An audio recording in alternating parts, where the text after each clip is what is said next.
Right, well, welcome to the show. Good to have you here. I thought we might just start with your sporting background first. Like, what were you doing as a child? Yeah, well, thank you so much for having me. So I grew up a soccer player. That was kind of my first love, if you will, as far as it came to sport. It's what my older brother did. It's what my parents put me in, and I absolutely loved it. And I also swam growing up, so did that on the side with my soccer.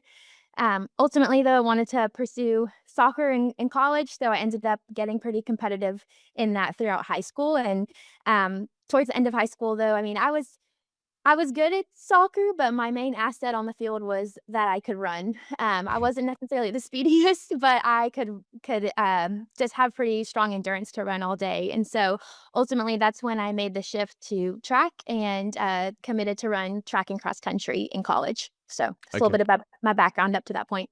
Yeah. And the sort of the ability to run during a soccer match, was that just for the love of soccer, or did that come for anything else? Or you just love running around on the pitch? I just loved it. I was usually put in center mid, or I was put on the wing, so I had pretty good versatility in the game, but most of that was just from an ability to keep going the entire match. So, Okay. always kind of been like the Energizer Bunny on the soccer field. And then and you mentioned swimming. Was that like to quite a good level, like a lot of hours every week, or not?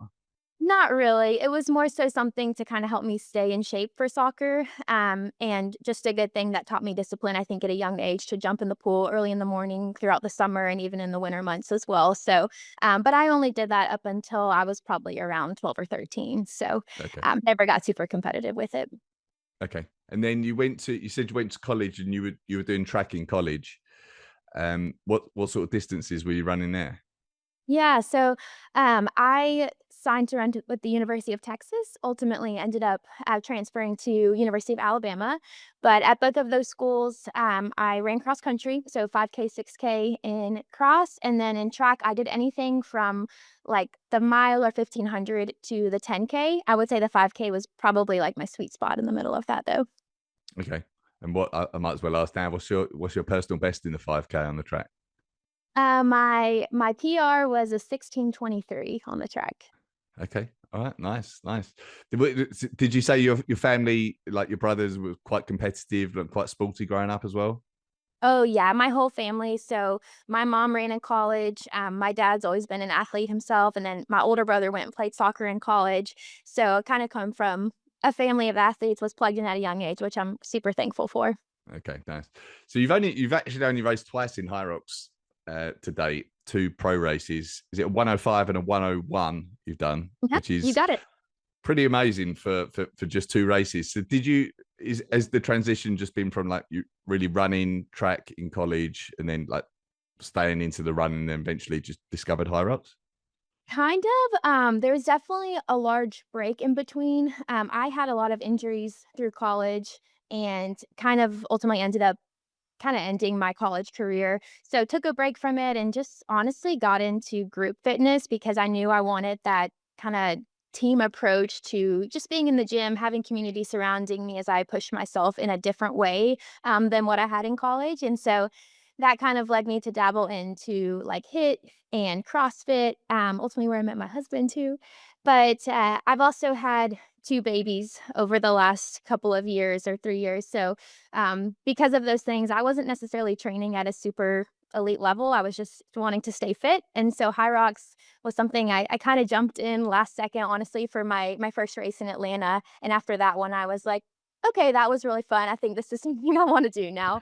So there was quite a bit of time between college and then my HYROX events that I've been in. But Okay. yeah, a But little you bit of took a you like 65 minutes in your first pro race is a very good time. Like so you obviously took to the stations fairly well as well. Had you prepped a lot for it, or were you going in fairly like naive to what the race was? Honestly, I was pretty naive. I mean, I had been doing, a little bit of, again, the CrossFit, some more strength training than what I did in college when I was more strictly running, but to be honest, I wasn't even supposed to be there that weekend. That same weekend was the New York Marathon that my mom was intending to run. Unfortunately, she had kind of a nagging hip injury and ended up deciding to defer a year. But because of that, my plans for the weekend opened up, and my husband and some of our friends were going to Atlanta to do HYROX. This was like 2 weeks before the race. So I was like, well, seems like something I would enjoy. I guess I'll jump in it and see what happens. I just signed up. I went to we have a HYROX gym here in Birmingham that my husband started, and so I went there just to make sure I could actually like move the sleds. 'Cause it was very, very heavy for me. So I was really pleased to come out of the Atlanta race with a 105. I honestly didn't know what to expect. And ever since that one, I was like, yeah, I'm gonna go all in on this and see what can happen. So since then, I've been training more seriously. Okay, okay. And then there was it was a 4 minute improvement into the second race. And it wasn't all just actually on the stations. I noticed there was a fair chunk of it actually was on the running as well. Would you put that down to? Is it just coping with the stations better, so your running was better, or was it pacing it better, or training more appropriately for it? Yeah, I think all the above, honestly. My biggest thing I knew I needed to work on was just Mm. getting stronger.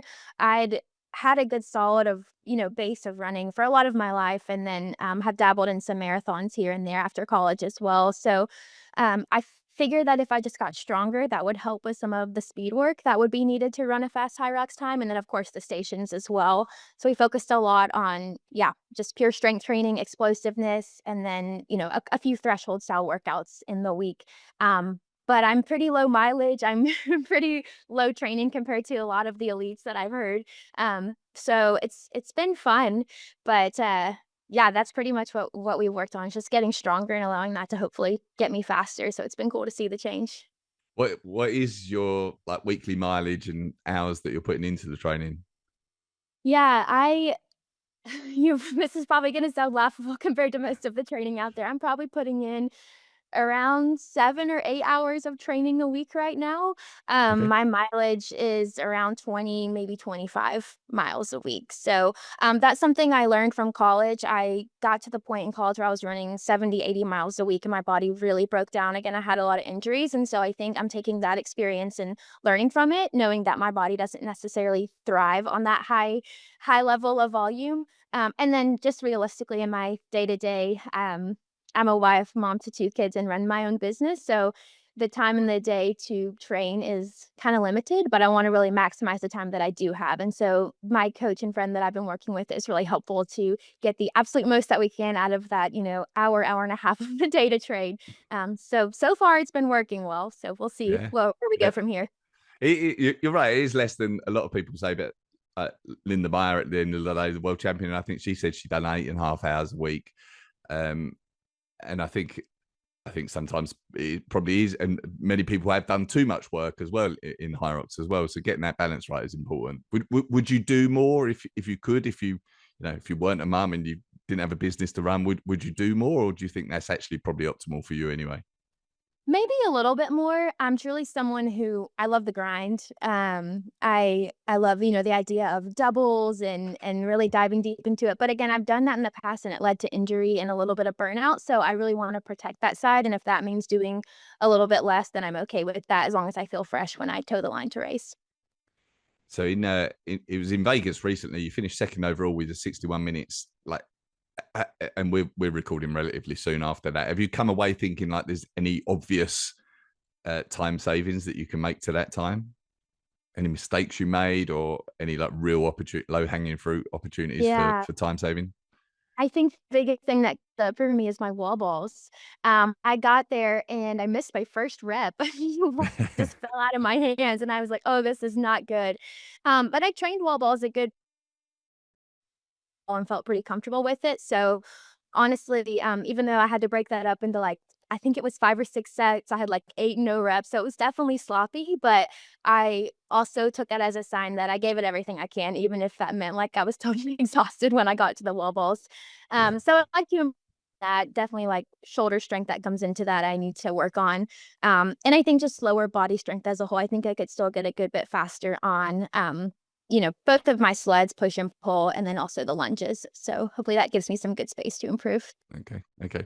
I saw you. I saw you. I think you posted on your Instagram that you've now got to get an athlete license. So, or at least start thinking about it. So you've not bothered with the license up to now, Yeah. no? To be honest, we didn't really know about it, and I'm kind of upset about it that that's not gonna count towards anything. We had it a little bit mixed up as far as, like, what you needed to apply for it. Apparently, you don't need anything to apply for it. So I've got it now, and, it's kind of unfortunate that Las Vegas won't count towards any of the ghost points or anything going forward, but can only just learn from the mistake and move forward. So now I will never miss having that thing again. But so like getting into the elites is the goal now, is it?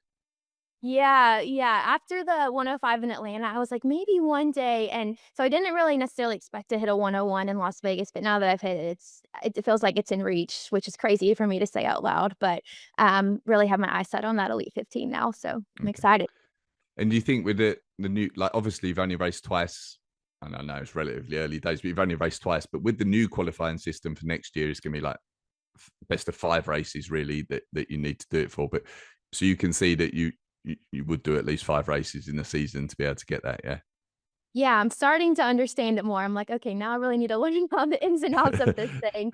Um, but yeah, it feels like kind of a crazy time to be coming into the sport with all of the regulations changing. But I feel like it'll be a really great system to keep everything fair and make every race very meaningful. So I'm excited for the end of this season, of course, but then also having my eyes set on the next one. Do you have a feel for what you think is possible for you in like time wise in a race, or just too early to say it? Man, I really don't know. Seeing that I put in like 2.5 months of formal training to hit that 101 is really encouraging. Hopefully I can keep improving. Next goal is obviously just to keep getting better. I'd be lying if I said I didn't want to get under that hour mark though. So that's kind of my big goal that I've got my eyes set on eventually. Yeah, for sure. And how about doubles? Have you thought about that at all? Um, Not so much quite yet. I do have a good friend here who just moved to Birmingham. Jaden Velasquez. She was actually the world champ in her age group last year. So I think we were kind of scheming a doubles at some point together, which would be really good. But we don't have anything formally set on the calendar yet. Okay, amazing. Can we talk about your training a little bit, like for HYROX? You said you're being coached, not by your husband, no, no. No, not by my husband. It's actually my husband's name is Chris. He kind of started and owns a lot of the gyms here in Birmingham. His business partner though is Jake. He does all the programming for the gyms, and so he is who is my coach now. And so yeah, after Atlanta, we had a meeting together just to kind of debrief the race and see where we wanted to go from here. And he was like, "Hey, if you want to take this seriously, I'd love to try to learn about HYROX and write your programming for it." And so that's kind of been our system ever since. Okay. And then what does your running training look like across a week? Like you said, it's relatively low mileage compared to people at your sort of level. So is it a lot of threshold running that you're doing, or is it a real mix? What does that look like? Yeah, so most of it's threshold running. Usually I'll have like Mondays will be a threshold day, and then usually Wednesdays as well. Mondays are usually a little bit shorter style intervals, anything from like 200s to 600s usually. And then Wednesdays will be a little bit longer, anything from like 1Ks to like 8 to 10 minute repeats. So then on Saturdays, I'll do a longer zone 2 run, usually anywhere from like 60 to 80 minutes, just depending on the week. Other days during the week, so Tuesdays and Thursdays, as well as Fridays, are usually strength and power or a high rock style workout. Okay. And this you're doing single sessions. You're not doing double training days at the moment. You're essentially doing strength one day and then running another day. Yeah, no double sessions as of right now. Okay. And is all the running on a track or on the roads, or are you doing treadmill work? So a mixture. Usually, I'm either on a self-propelled treadmill that we have here at one of our gyms, or this sounds kind of crazy, but if I'm home with my children, we have a loop around where we live that's almost exactly a 400 meters. So while they're taking a nap, I'll watch them on the monitor and do a lot of my runs and workouts around there. Okay, nice. So I've got to say, so it's amazing what you've done to get to 61 minutes with like such relatively low training volume and relatively low race experience as well is amazing. Thank It's you. exciting to see what you can do in the future for sure. Um, Thank you very much. do you feel like, are you doing a lot of pure strength work? Do you feel like you need to build your strength, or is it more like muscular endurance? Is it like the technique work that you're focusing on more? I think it's more so pure strength, to be honest. When I started this training program with Jake, my coach, we've made pretty drastic improvements since then over 2 months, which has been cool to see. Doing very like simple lifts like back squat, lunges, front squats, a lot of lower body strength, that I've increased my weights by 20, 30 pounds in really a short period of time. So it's been fun to see, but it's also something that I never really focused on specifically before. Um, so yeah, I would say the pure strength. And with that technique, as the weights get heavier, making sure that I'm doing it safely, of course. Yeah, yeah, nice, nice. Okay, all right, cool. You mentioned that you've got a gym, or your husband runs a gym as well, and then you you run your own business as well. Like, so you're a dietitian, yeah? I am, yeah. So we are both entrepreneurs, two entrepreneurs in one house. It's a little risky, but it's super fun. We both feel like we're doing exactly what we want to do. So yeah, my husband owns a few gyms here in Birmingham. One being CrossFit, one HIIT, and then one is actually a HYROX style gym, and he's been expanding those throughout the U.S., which is really fun to see.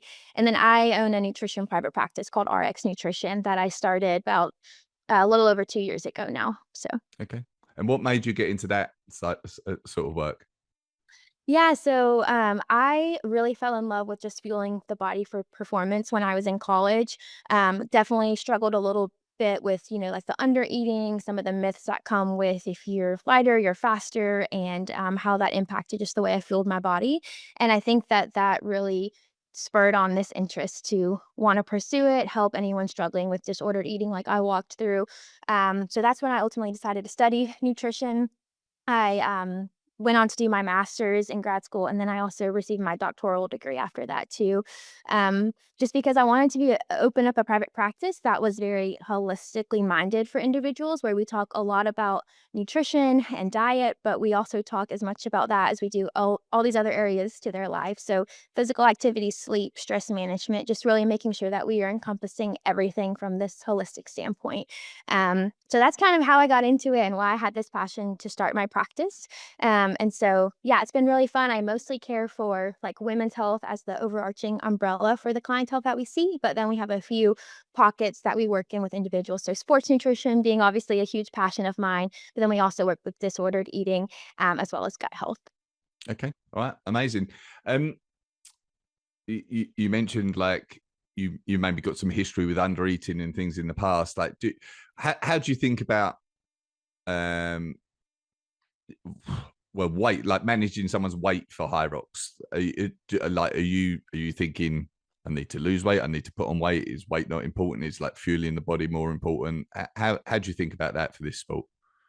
Yeah, so I have a very different mindset than I did in college. I think part of that just comes with maturity, seeing what worked and didn't work for me at a younger age. And then I'm also someone who loves digging into the evidence-based research of what actually works. And so that's really what I follow now. I'm all about like if we fuel the body the right way, if we are getting, the right balance of macronutrient distribution as well as micronutrient rich foods throughout the day and balanced meals and snacks for sleeping while we're moving our body. I truly believe that over time, that's going to put our body in the best place possible to do anything that we want to do.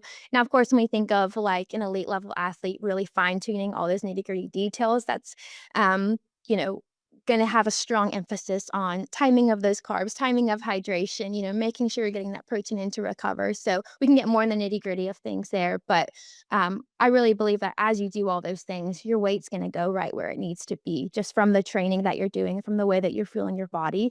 And you will reach what we call your set point. So, within 2 pounds up, 2 pounds down, your body is just happy and at homeostasis. What would, if someone's listening to this, like what are some subtle signs that someone might be under fueling their training at the moment? Because I think it's probably reasonably common in this sport. A lot of people are doing a lot of work and not necessarily eating enough. Are there any signs that people should be looking out for?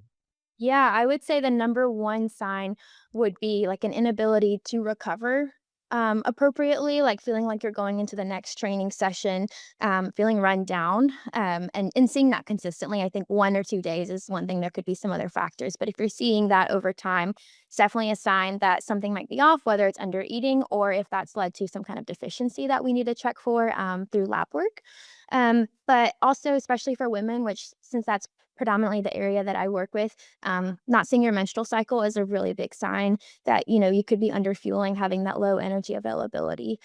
So those are the two largest concerns. And then, of course, like I just hinted at, taking a look under that hood and checking out your laboratory values can really help us see, okay, what might be missing in your fueling plan, whether you realize it or not, that we need to make sure we're optimizing through your nutrition or even adding on supplements, or of course, referring to a physician as needed. Okay. Okay. You mentioned labs there, like the lab testing. Are you what sort of things would you test for an athlete? If an athlete came to you and wanted some testing, what are you testing? Are you testing like their iron status and vitamin Definitely. status and things like that? Yeah. Absolutely. Yeah. Vitamins, minerals, hormones. We partner with a few different companies to make it accessible to do pretty much any labs that we want to see done. But yeah, especially for high level athletes, vitamins, minerals, and hormone panels are going to be some of the biggest ones we look at. Okay.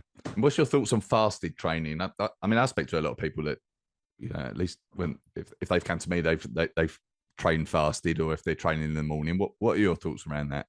I'm not a fan of fasted training.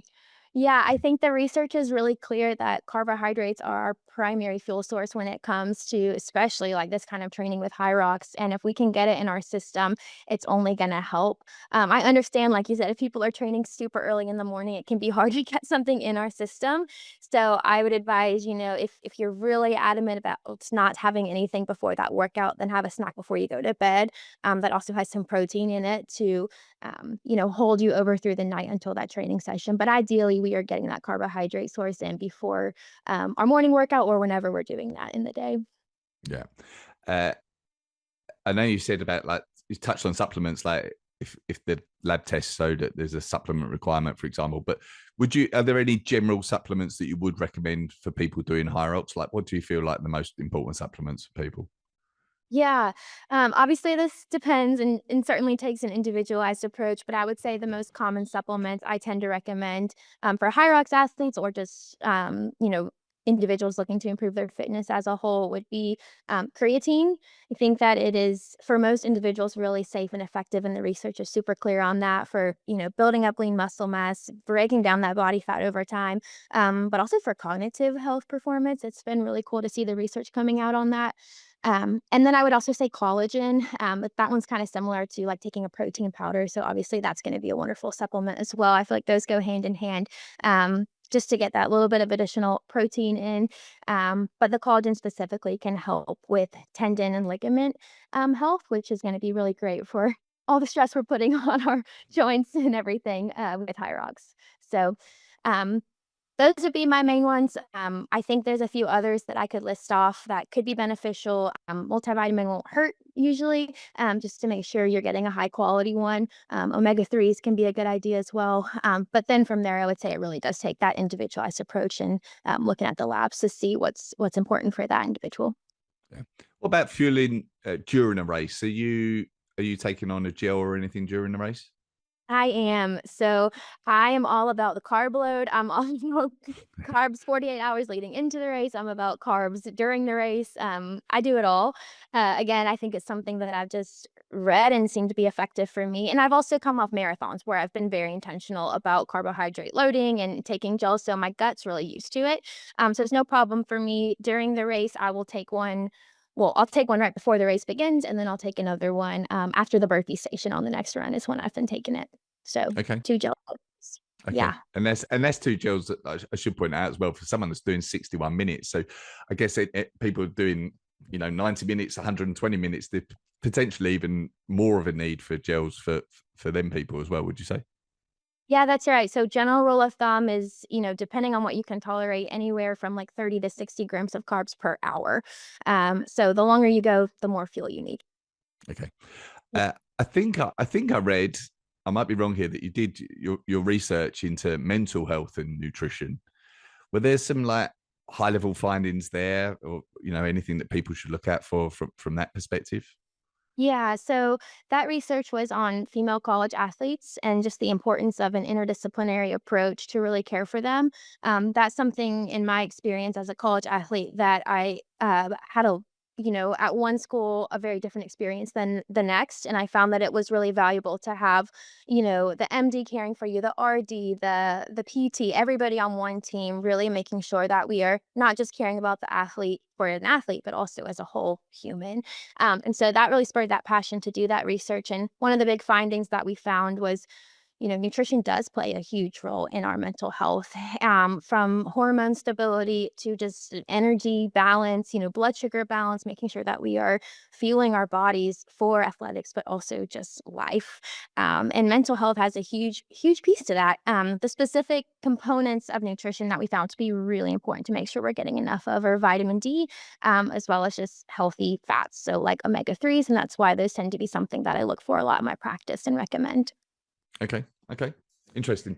And that I mean, I guess things like vitamin D and omega threes, like they're relatively easy to resolve as well. It's not like it's this Mhm. complicated supplement plan or anything like that. I mean, Okay. maybe you disagree, but it is relatively easy to resolve, right? Do you recommend people like test before they supplement with something like vitamin D, or is it not generally necessary? I do recommend testing beforehand just because I probably lean on the side of caution and never want to potentially, have someone purchasing or using something that they don't necessarily need. So I do recommend it. I will say that um, a lot of the clientele I work with have lower levels than they even realize, even though I live in a warmer environment where the sun is out a lot and maybe they eat eggs often, think they're getting enough vitamin D or even omega 3s because they eat fish every once in a while. What we really need to make those levels optimal is higher than most people realize. So I would say it's not a bad idea to take them, but getting labs still is going to be helpful to make sure they're necessary for you. Yeah, yeah, okay. Um, before we move on from nutrition, is there anything else I should have asked you, or anything else do you think is worth talking about in this area for people in HYROX? Like, do you? I mean, maybe even around the macronutrients. Like, is there? Would you say the macronutrient um, sort of requirements for a HYROX athlete are vastly different from just your typical population? Um, I mean, you definitely have increased needs because you're burning additional energy throughout the day. You wanna make sure you have enough carbohydrates to fuel performance. I feel like that's the biggest one I hear, like, unfortunately, carbs have gotten a bad reputation, but especially for high-performing athletes doing something like high rocks, you need the fuel and the energy that's gonna come from carbs, and you also need it from protein and fat, but I think that's a big thing I'm time and time again telling athletes because it does, unfortunately, in the media, get this bad reputation, but carbs are good. We need them. We need them to fuel our energy. So that's a big thing that I, see myself recommending a good bit. Yeah. Okay. Okay. From a perspective of like mindset around sport, when a race is getting tough, when you're having to dig deep, is there somewhere that your mind goes to help you with that? Yeah, I feel like as I've entered into high rocks, I mean, this has really all just been for fun. Truly, I put a lot of pressure on myself in the past in college, running and everything, and um, there's some pressure in high rocks, but most of it's self-imposed because I just wanna do a good job, but most of the time, this is just for fun and for joy, and that's what it's all about, so I literally try to smile when it gets hard. I know that sounds silly, but I truly believe there's something to the brain chemistry of that if I smile, it will make something that's really challenging just remind myself that this is just for fun. Um, and then also I have 2 little kids at home, and I know that they're watching, and that's really important for me to be a really good example for them of someone who's just gonna push through when things get hard, and I want them to see that and know that they can do it too no matter what comes up for them in life. Okay. I was going to ask you what your why is for doing something like High Rocks. Is that it to be like an inspiration for your kids, or is there another reason for it? Yeah, I think definitely for my children. I want them to see that mom was so focused on them and they are absolutely a priority in my life. But I have other goals and aspirations as well. And I want them to see that and hopefully, aspire to do the same one day. And with that, I hope that I can be an inspiration for other moms as well. That, children are such a blessing, such a gift. And you can still have other things that you are shooting for outside of motherhood. And I think if anything, like I have a fire within me now that I have kids, now that I am a mom and understand the balance that it takes, that it means so much more now to do it as a mom. So that's Yeah. kind of my why. Yeah. Awesome. How old are your kids?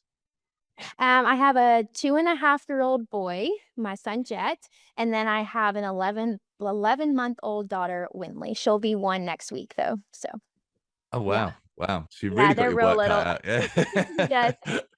Yep. Yeah, Okay. so we were in it. We were 2 under 2 for a minute there. Yeah, so it's crazy at our house, but it's really, really fun. We're trying to soak up this season because it goes by so fast. Yeah. Okay. Amazing. Amazing. I think I mentioned to you, but we've done a Triple H exercise a few times on here where people tell us about their hero, hardship, and a highlight. If we can do that with you, let's start with a hero in your life. Um, so my hero would be, I guess I might have to just both my parents. My mom is, as I was just talking about, my reason why I'm what I want to be for my kids. My mom is that for me. She is always been someone who can seemingly just do it all. She is an athlete. She's a neurologist. She has always been so present for me and my brothers growing up and everything that we did, and really set the standard to me of what it means to be a woman, a wife, a mom who can um, do really hard things with a smile on her face and have a ton of joy. And so I would say her. And then also my dad. He's someone who I think has just one of the strongest work ethics I have ever seen. He came from an amazing family, but he was first generation college student, went on and went to Harvard for dental school. And I have just always just admired his grind, and still to this day, he's the dean of a dental school out in California. And so both my parents embody so much that I just aspire to live up to each and every day. I would say they are absolutely my heroes. Awesome. Do you? I guess like with two young kids and working and training, like you have to be extremely efficient, time efficient, work hard. Like, are there any, for people in a similar position, are there any tips or anything like that that you find really help you? Yeah, you're not kidding. Tone efficiency is like the biggest thing. And it's tricky, right? Because with my husband in fitness, his hours are before everyone else goes to work a lot of the time. So he's up and out the door most days by 4 a.m., which does make, sometimes solo parenting or training and working, getting it all in very, very tricky. But I mean, my biggest tip of advice is, um, you know, marry someone who is on your team and wants to see you succeed as much as you want to see them succeed. Chris, my husband, is absolutely like my biggest supporter in everything I do, and we're both willing to make sacrifices to see the other flourish in what they're doing. And so there's no way any of this is possible without him. We just try to be um, very good at our communication and what needs to happen that day, and make sure we encourage one another to get done what we need to. But the grind never stops, even though we're doing a lot all day long. It's even after the kids go to bed at night. So whether that's I'm getting work done then, or I'm doing more of the recovery work at that time, as far as foam rolling, normateching, whatever it is, it's just trying to make the most out of like every minute in the day. But I truly wouldn't want to be doing anything else. So Mhm. Awesome. Um, back to the Triple H. How about hardship? yeah, I think the hardship coming to mind would be in college. I have mentioned that I had a lot of injuries. I had a really bad hip injury, fractured my hip. I then ruptured a bursa in my knee. So just one thing after another. And finally, when I had kind of made my comeback, quote unquote, I ended up tearing my Achilles and had to have surgery for that. That took me a very long time to recover from. Both the tendon and the bone had to be repaired. And so that's kind of what my quote unquote career ending injury was, and it was hard to face that reality and kind of learn what life was like without, being an athlete anymore. But I think you can find a silver lining in anything, and I almost feel like now in HYROX, I'm getting a second chance at something that I thought I would have. And had I not had that experience or the struggle with disordered eating, all the things that I walked through previously in my life, I think it wouldn't make me the athlete and um, kind of go about things the way I do now. So that'd be the hardship coming to mind for me. Yeah. Okay. Okay. And how about highlight? Yeah, highlight, let's see. My freshman year, I, um I ended up winning the Pan Am Games, as a yeah, Junior Pan Am Games, I should say. That's where I ran the 16:23, but I had redshirted the entire year. I was, out of school working on just my health and, ultimately came back and kinda came out of nowhere to get to do that, and so that was a really cool experience. I qualified at the US National Championship. I won that, and then I ended up, yeah, getting to go to, Edmonton, Canada to be in the Pan Am Games and won a gold medal for the US. So that was a really big highlight for me in my life. And unfortunately, again, my college career was had some bumps in the road since then. But it's fun to now be in the place talking to you about HYROX and feel like I'm getting that athlete fire back in me again. So second in command will probably be that 101 in Las Vegas. That was a big highlight in my sporting career for me, and I'm excited for where it'll take me next. Awesome, awesome. You said about like the 16:23 PR in the 5K. Where do you think you're at now for 5K or 10K? Oh, I don't really know. My Garmin tells me I've got like a 1740 in me for the 5K. I hope that's the case. I think it'd be fun to do one for time. As far as 10K, I don't really honestly know. I could probably talk to my coach and see where he thinks I land. We haven't done one for time though.